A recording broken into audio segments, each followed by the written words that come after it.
Sari, saya dari Universitas Muhammadiyah Tangerang, jurusan Pendidikan Guru Sekolah Dasar semester 6, kelas G.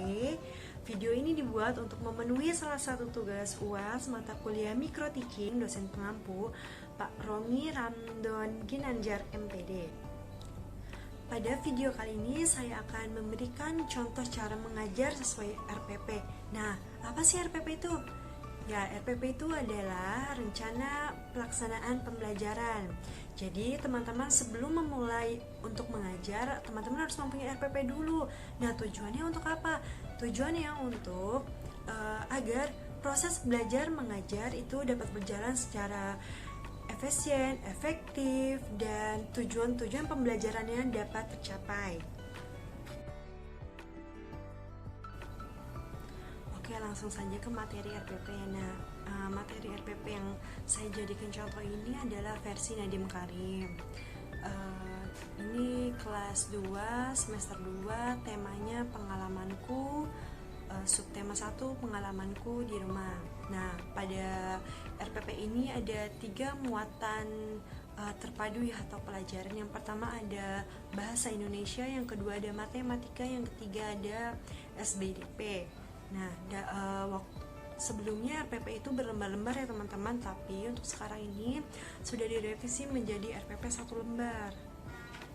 Ya, tujuan pembelajaran RPP ini adalah yang pertama mengamati, memahami, dan mempraktikkan budaya minta maaf. Yang kedua, mengamati, memahami, dan mengenal satuan baku untuk mengukur panjangnya benda yang tepat.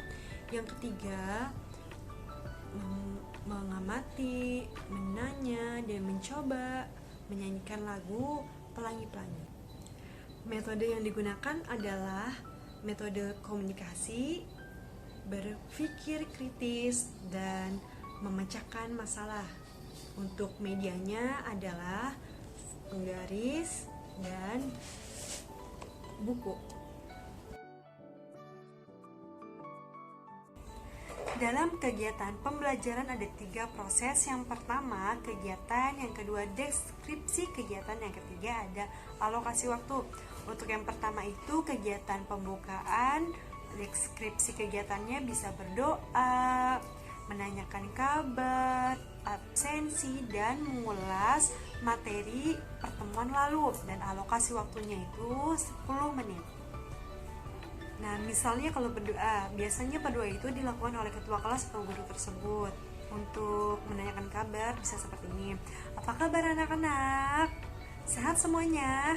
Nah, selanjutnya absensi. Jadi kita manggil satu-satu, misalnya Ani, Budi, Citra. Nah, misalnya Citra tidak masuk, ada yang menjawab, Citra tidak masuk Bu karena sakit. Lalu guru memberi instruksi kepada siswa untuk membacakan doa kepada untuk Citra agar Citra bisa sehat kembali dan bisa beraktivitas kembali untuk belajar bersama kalian semua. Lalu guru bisa memimpin doa. Setelah itu mengaitkan dengan mengulas materi sebelumnya. Jadi mengulas materi pada pertemuan sebelumnya itu bisa dilakukan, tapi harus secara singkat. Misalnya minggu lalu kita belajar cuaca, ada yang masih ingat cuaca apakah cuaca itu? Nah, seperti itu teman-teman. Oh ya teman-teman, sebelum kalian melakukan kegiatan inti, kalian bisa memberikan ice breaking kepada siswa kalian agar mereka semangat dalam belajar ya. Contohnya seperti ini: tepuk guru, hormati, sayangi, cintai, terima kasih. Nah, seperti itu teman-teman. Oh iya teman-teman, sebelum kalian melakukan kegiatan inti, kalian bisa memberikan ice breaking kepada siswa kalian agar mereka semangat dalam belajar ya. Contohnya seperti ini: tepuk guru, hormati, sayangi, cintai, terima kasih. Nah, seperti itu teman-teman. Selanjutnya kegiatan inti. Nah, kegiatan inti ini dilakukan 150 menit. Nah, deskripsi kegiatan inti ini adalah mengamati dialog antara Ibu dan Beni. Ibu, Beni, tolong ambilkan jam dinding di ruang tamu ya nak. Lalu Beni menjawab, baik Bu. Setelah Beni melihat jam dinding di ruang tamu, ternyata jam dindingnya rusak, jarum jamnya tidak bergerak. Lalu Beni menyampaikan ke ibunya, Bu, ternyata jam dinding di ruang tamu jarum jamnya tidak bergerak. Lalu ibu memberikan instruksi kepada Beni, Beni, kamu ambil jam dinding itu lalu berikan ke ibu. Nanti ibu akan membenarkannya untuk mengganti baterainya.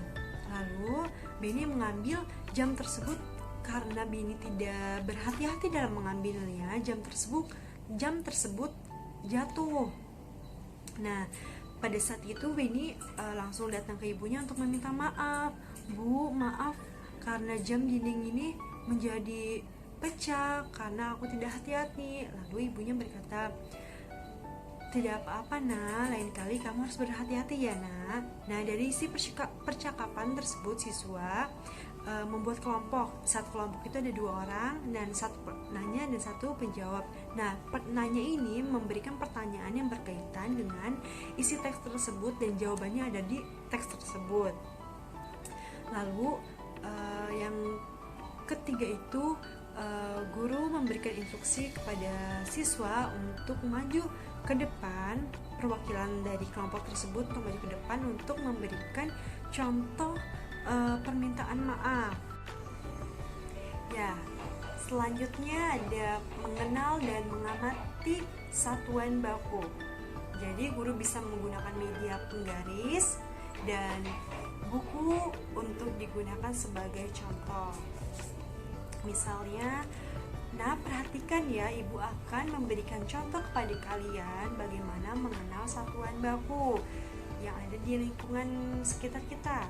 Misalnya ibu menggunakan medianya adalah penggaris dan buku. Jadi penggaris ini sebagai alat ukur untuk buku diukur ya. Jadi buku diukur panjangnya. Nah, ternyata panjang buku ini adalah 29 cm. Setelah itu, guru bisa memberikan instruksi kepada siswa untuk mengukur benda yang dimilikinya. Misalnya buku, pensil, atau kotak pensil. Ya, kegiatan selanjutnya adalah membaca dan mencoba menyanyikan lagu Pelangi-Pelangi. Misalnya seperti ini. Guru memberikan instruksi kepada siswa seperti ini ya. Nah, sebelum kalian menyanyikan lagu Pelangi-Pelangi, kalian membaca terlebih dahulu isi lirik dari lagu Pelangi tersebut. Setelah itu, kita akan menyanyikan secara bersama-sama ya. Setelah semuanya menyanyikan lagu Pelangi-Pelangi secara bersama-sama, guru bisa memberikan instruksi kepada siswa siapakah yang berani untuk maju ke depan untuk menyanyikan lagu Pelangi-Pelangi. Nah, jika ada yang berani, setelah siswa tersebut menyanyi, guru bisa memberikan penghargaan kepada siswa. Contohnya tepuk tangan yang meriah. Jadi semua siswa tepuk tangan setelah siswa tersebut bernyanyi. Fungsinya itu supaya menarik jiwa keberanian siswa tersebut untuk tampil di depan. Oke teman-teman, tadi semua itu adalah contoh cara mengajar sesuai RPP. Jika ada yang salah dari saya, mohon maaf, dan semoga apa yang saya sampaikan bisa bermanfaat untuk kalian semua. Wassalamualaikum warahmatullahi wabarakatuh.